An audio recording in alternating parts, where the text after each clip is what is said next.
Could you start by just saying your name, please? Harvey Berger. Thank you. So Bob Brazil, you work with Bob Brazil? Yeah. This guy was, I'm pretty sure he was CBC International. Oh, I know. I know CV International. Yeah. And he did some things for Northern Services as well. I see. Yeah. Yeah. So, tell me about yourself. When did you? The one thing I liked was I always liked Walter Cronkite. You know, the streets of Saigon are silent tonight, despite the movements of the Gem. This was during the Vietnam War, but despite the mass arrests and the bombings, the men who toil behind the scenes of this ravaged city are busily at work. Armed only with their Guggenheim fellowships, they make the rounds of the sick and the needy, asking questions. What do you think of urban renewal? Would you use a fluoride toothpaste if we gave you a tube? You can turn it off now. Yes. How did you get started in the business? Well, how did I get started? I started my first career after graduating from McGill. It was a job in radio, and I auditioned for no apparent. I mean, I knew I was interested in radio, and that was the closest station, English station, apart from the Montreal, which was a market I wouldn't attempt to. As a young guy, I just graduated to get a job. So I phoned Cornwall, Ontario, and asked them if I could audition for them, and they said yes. And I did an audition for them, and they hired me, and I was there for about, I think 6 or 8 months, yeah. Then I returned to Montreal, and then I worked with that experience. I was able to work for RCA. I had a Western show called Sunshine Ranch with cowboy music. I had other shows. I had a classical corner every Sunday and other things like that. And so with that radio background, it got me into RCA Victor Records. And I was at RCA Montreal, RCA Victor. It was RCA Corporation in Canada. And I was there for about 3 years. And with that experience under my belt of writing and everything from wall hangers to notes on classical albums to go into the sleeve and other things, and the I forgot the name they give to the back of the album. There's a name to that where the liner notes. Yeah, all the liner notes. I did that as well. And with all that writing, I then applied to an advertising job in Toronto, and I got it. I was working in that for 3 years, and with that advertising experience, I moved to New York. My wife and I at the time. We had shortly married, and in New York I worked for Mogul, Williams and Saylor, and then a very big Madison Avenue agency called Batten, Barton, Durst and Osborne. It sounds like a law firm, but and I worked on Pink Liquid Swan for dishes, a Procter & Gamble product. And I realized after about, I don't know, a couple of years of doing that wasn't for me, because it was sitting on my desk. It was a floor of writers. That one floor, this Madison Avenue, the agency took up the whole building, but this one floor was copywriters. And I felt that my life was in that bottle of Pink Liquid Swan, and I said, I gotta get out of here. And what did I do? Then I moved, and we married, and we moved to, I know what I did. I was in New York because they were New York agencies, and I applied to Columbia University to pursue studies in English, in literature, and all aspects of English, because English is a broad field. Even if you're working with literature, you have short stories, you have plays, you have novels, you have essays, and that was my favorite subject. And I developed a course. So I taught there, and I moved to Baltimore. And in Baltimore, the guy said to me, you have a radio background? I said, yes, would you like to? We have a course here called Effective Speaking. Would you like to do that? I said, sure. So that was one of the other course I taught. And then when the college system, CEGEP system opened up here, that's when I moved, and I introduced to the college a course it had never had, called Public Speaking, and I taught that for many, many years. and along with a variety of literature courses, and that Which pretty CJEP much was gives that? you a picture of my. And while I was at the college, and even before, I was writing material for CBC, and that the award for As It Is, I should tell you that As It Is was a program on Sunday night at 7 o'clock. The host was Bill Hoagland. And at the end, toward the last 5 minutes, he introduced me as, has some words about Quebec. In fact, it's funny, I can remember doing once, Harvey Berger tonight has some thoughts about, that's how he spoke, Bill Hoagland, thoughts about Quebec's language laws. And I laughed to myself because here we are in 2013, and the language laws, the problem has still not been resolved. And I'm going back about 20, 25 years on this. Yeah. Do you want to ask other questions? What CJEP did you I teach taught at? at Vanier College. Mm-hmm. I joined them 1 year after they opened, and I was there for 28 years. Mm-hmm. Yeah, the first college I taught at was the Community College of Baltimore, because I thought I'd like to teach. And one of the reasons I wanted to teach was I wasn't too. One thing that turned me off advertising and the radio was the problem I had, if it is a problem, is to walk home from the radio station in Cornwall. I was staying at the mother of the late Mayor Nathan Phillips, and I slept in that house and had lunch there. That's all, breakfast and dinner I had in restaurants. But she would say to me, "Do you know what they call?" That's how she spoke. She was born in Dundas, Glengarry County, even though he was a Jewish family, way in the country there. She'd say, "Do you know what they call my son? They call him the mayor of all the people. And that's who he is, the mayor of..." He was very proud that he was referred to, which he really was, the mayor of Toronto. Wasn't even a quarter of the ethnic mix it had, but it did have a large mixed population, obviously larger than Montreal, and which is French and English. And she was very proud of the mayor of all the people. So that was an interesting time. An interesting move and an interesting time to work in Toronto. But I worked in advertising, and then, as I said, and I did some. Wayne and Schuster, since you're looking for anecdotes, they had a radio TV show at that time, if you remember. Mm-hmm. So they came to this station to do promos, and they recorded little skits that they had written. They were very funny. I remember that. And every time there was an election, the mayor would, anybody who was running would speak. But even at that station, I wrote some plays. I don't know which ones they were, or I didn't write them, but I did select them and cast them from some people who were interested in doing that. So they were little radio plays. So that was a kind of foothold in that. And when I moved back to Montreal, and then I did wrote plays for CBC Northern Service, and then plays for CBC Radio National. I did what was it called now? One was I think it was called CBC Playhouse. But I did plays. I did a series of plays.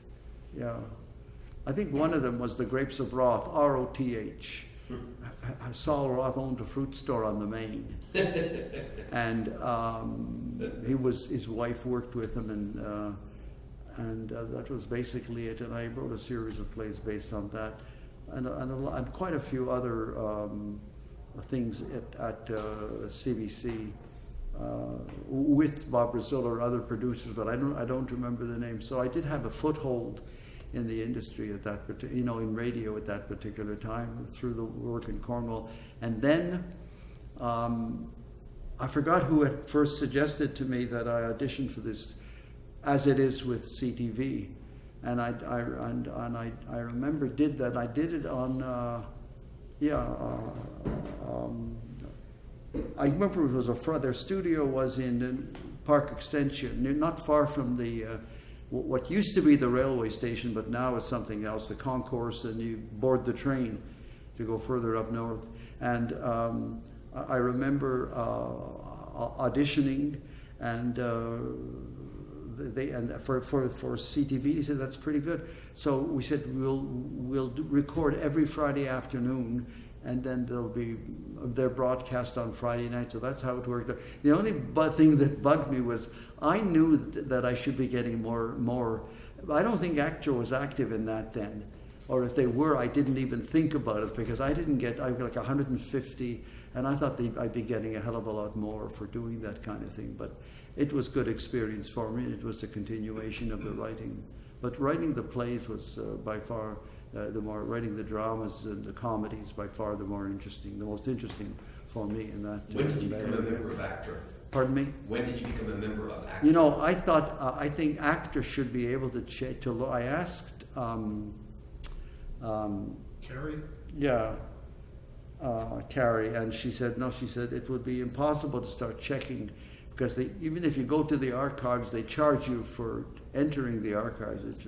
If you're an employee of CBC, I find that bizarre. But I mean, I guess it started in the early to mid 70s, 73, 74, something, because we were in Baltimore and then New York, and then I returned to Montreal to teach at Vanier College shortly after the SAGEP system opened. And they opened in 71, and I started teaching in 72. So I think 73, 74 was when I started to get my foothold into writing for CBC Radio, and then a little later on writing these bits for CTV, for Bill Hoagland, and whatever else came up after that. Yeah. What does ACTRA Fraternal Benefit Society mean to you? Well, you know, when all the years that I was with ACTRA, I have never heard of the ACTRA Fraternal Benefit Society.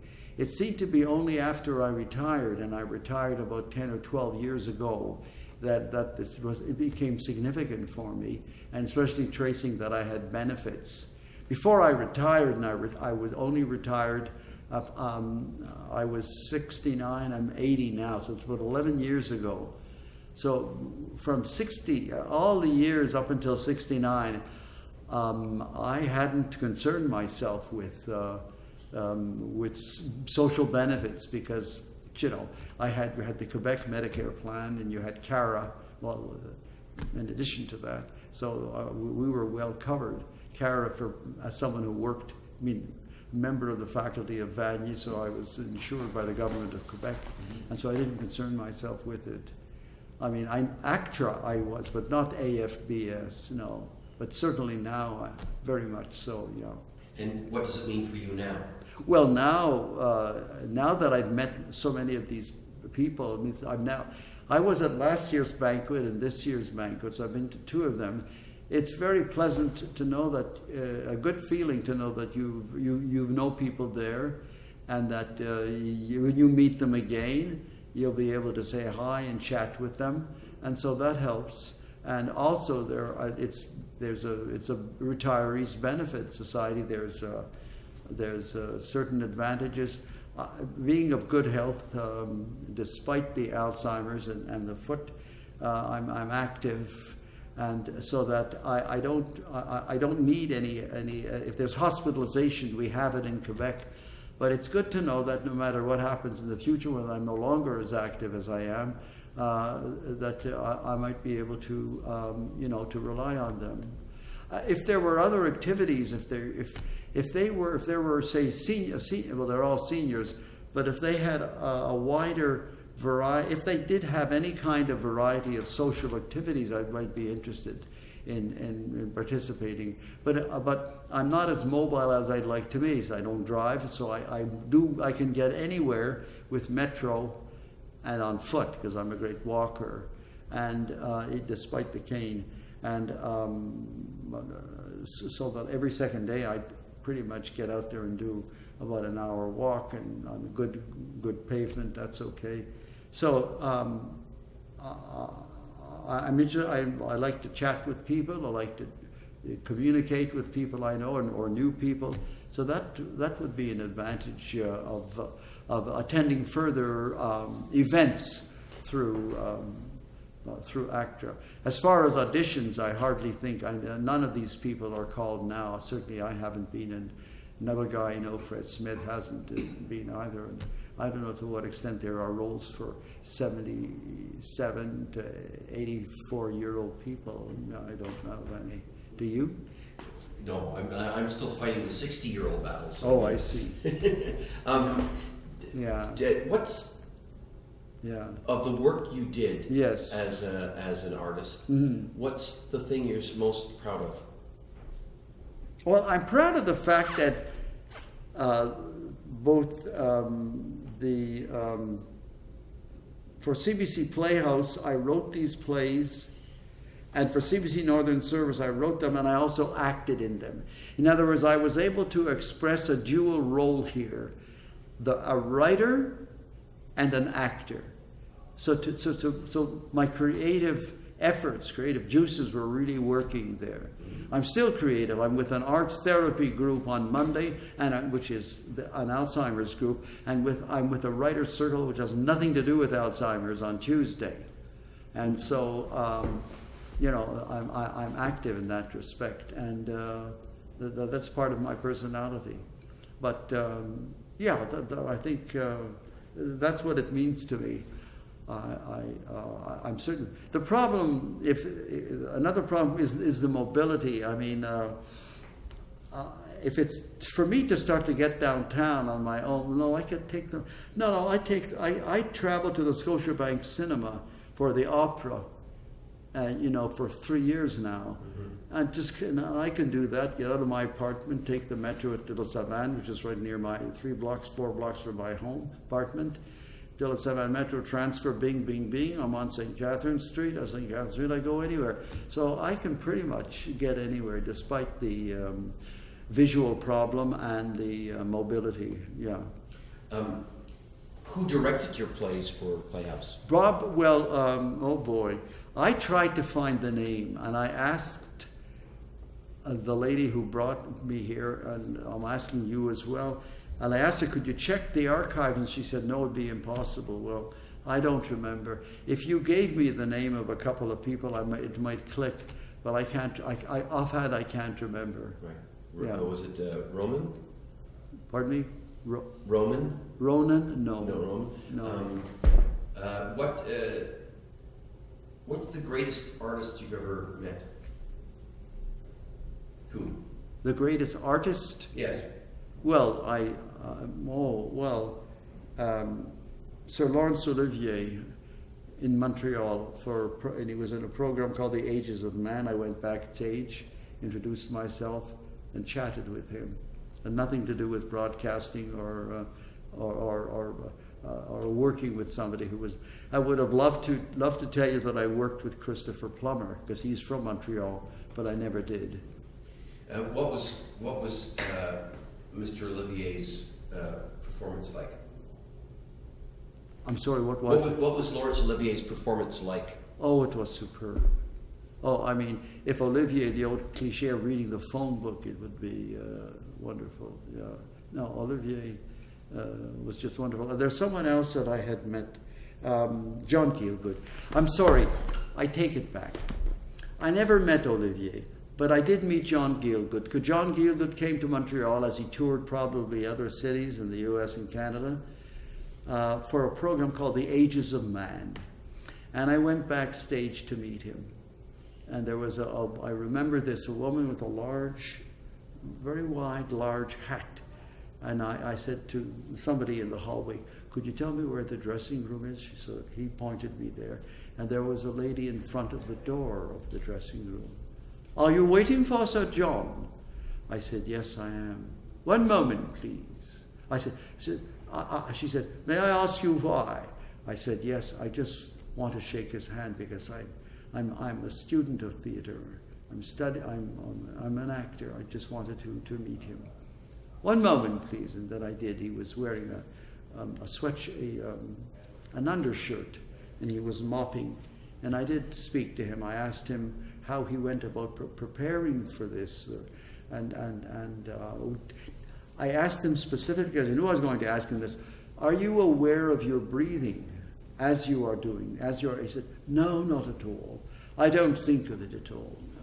It just sort of comes naturally to me, and I proceed. And, I just wanted to do that. Mm.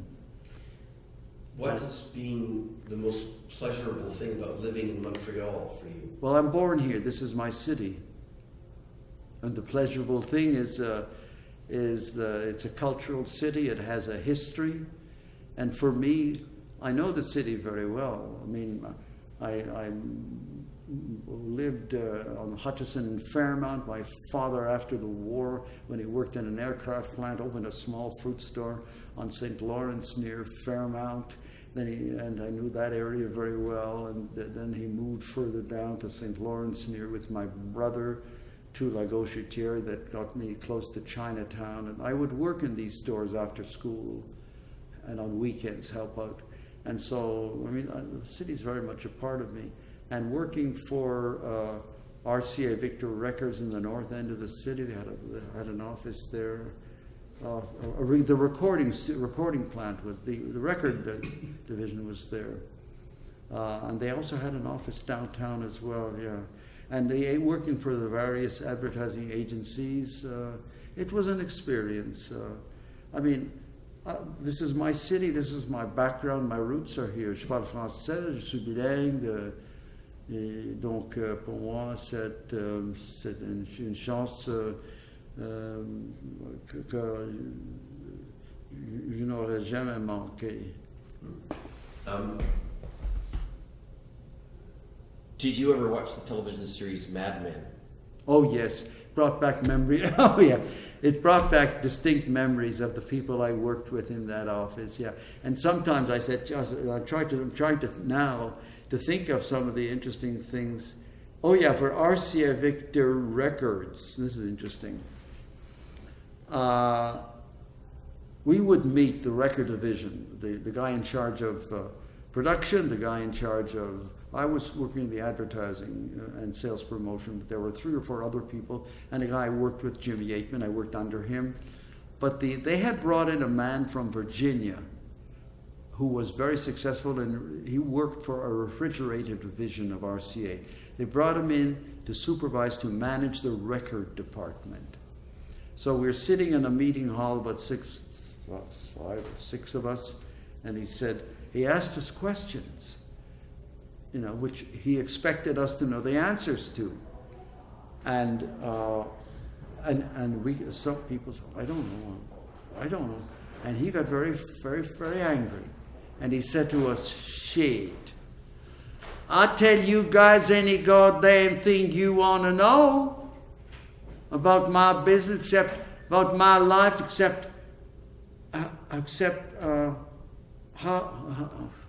except something, and how many times I'll lay my wife, with a straight face, and he was angry. I tell you any goddamn thing you want to know, except how many times I'll lay my wife. So why the hell I don't think he used the word fuck. It wasn't common then, But I remember that. You had a wonderful experience. When you watch Mad Men, do you recall your days in the bottle of pink liquid? Yes. That's what turned me. As I told you, I felt I'm in that bottle. I got to get out of here. I'm locked in that thing. It wasn't as if I worked on a half a dozen products. Today we're doing this. For the time that I was there, I did do a few other products.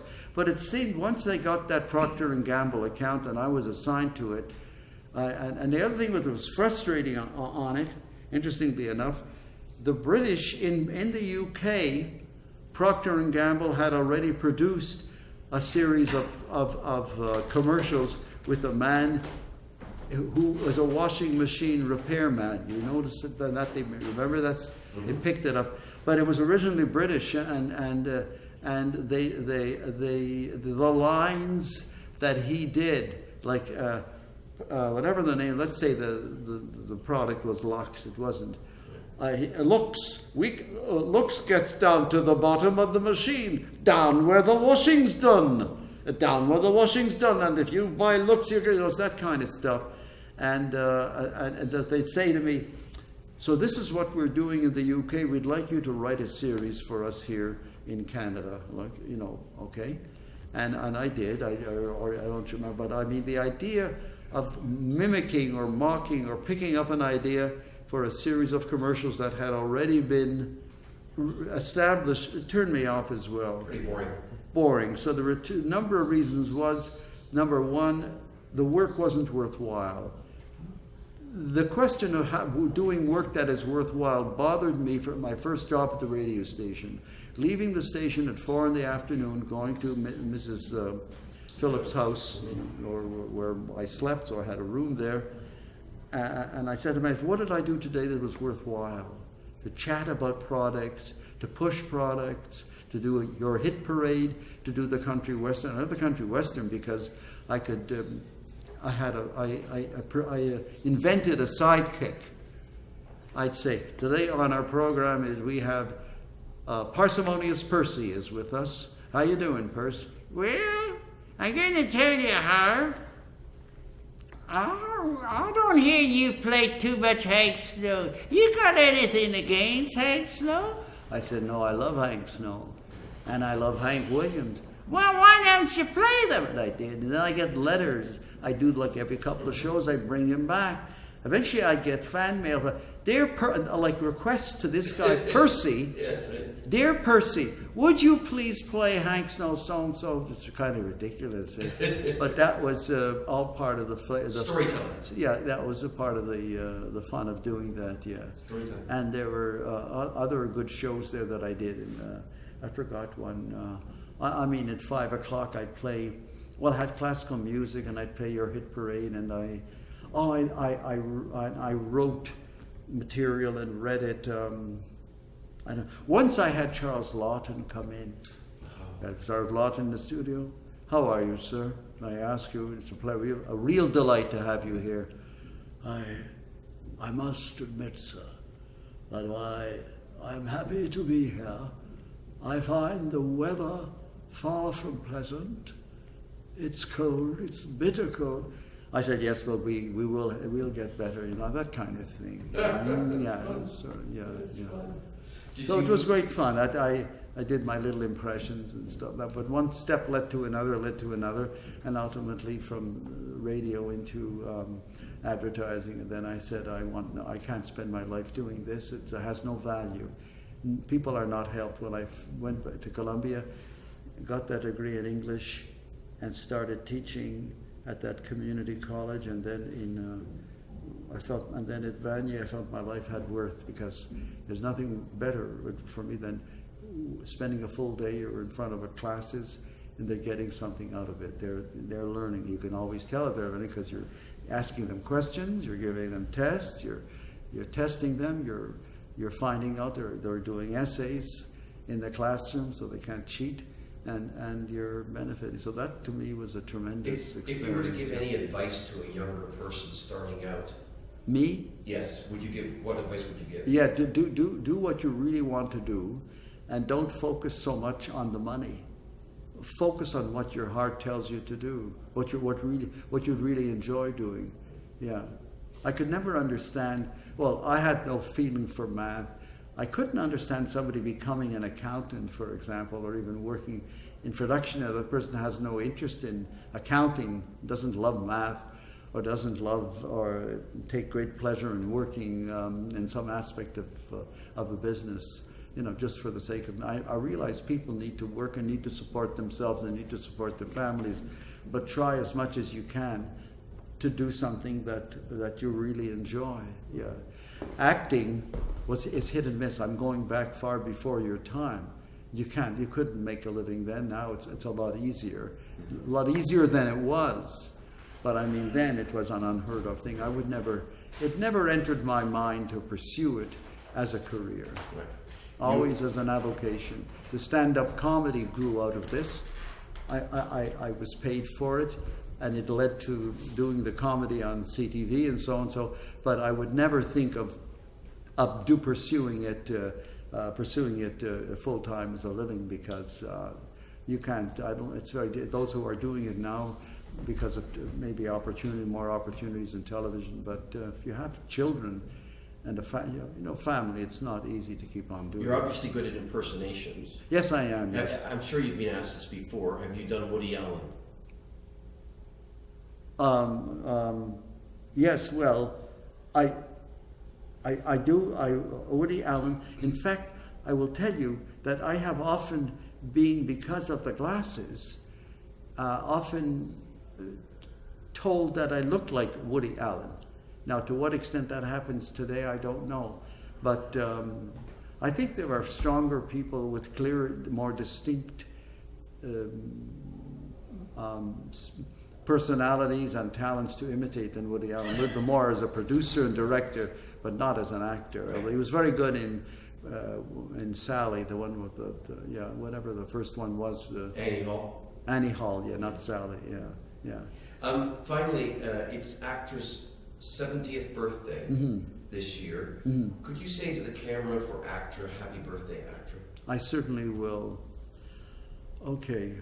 Shall I sing it? Yeah.